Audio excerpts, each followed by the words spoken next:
Introduced in the late 2140s, a short few years after the Warp 3 barrier was successfully broken by the prototype NX Delta, the United Earth Freedom-class exploration frigate was designed to push warp technology past the next clear milestone by exceeding Warp 4.0. Unlike the NX engine prototypes that came before, the Freedom was built to serve as a fully operational starship, capable of patrol and exploratory assignments across the widening reach of human space. At a length of 137 meters, the small and sturdy frame of the Freedom class was a frontrunner for the saucer-based design style that would soon become definitive of United Earth and later Federation starships. The vessel carried a small crew across only 3 decks, and much of the equipment installed aboard was highly experimental, including one of the first matter transporters to be cautiously rated for use by human crew members as well as cargo. Having been launched years before the widespread introduction of phaser arrays and photonic torpedoes, the Freedom class instead relied on rudimentary pulsed phase cannons and spatial torpedoes in combat. Combined with polarized hull plating and the ship's impressive agility at impulse speeds, these weapons could sometimes allow the class to contend with smaller vessels in use by Nausicaan pirates or other hostile powers, but generally the Freedom class was as limited in weapons technology as all Starfleet vessels of the era, relying on support from numerous friendly ships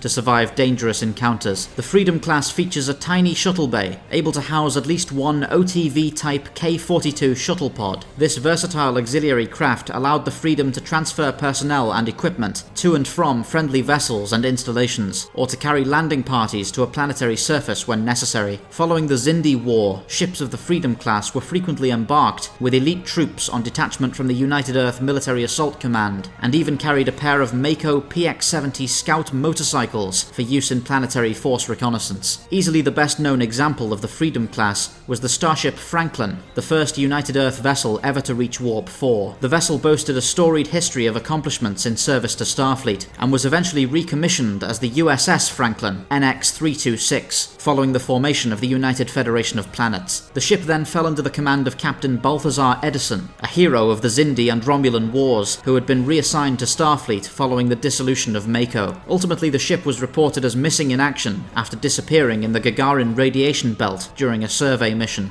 Hailing from an era with no shortage of pioneering spacecraft, the accomplishments of the Freedom class are frequently overshadowed by its historic contemporaries in the NX lineage, but the contributions made by the vessel during humanity's earliest voyages into deep space should not be understated. As an experimental testbed, the Freedom helped lay the foundations for the revolutionary NX class, and continued to serve as a reliable scout vessel and colony patrol craft across one of the most vulnerable and turbulent periods of Earth history.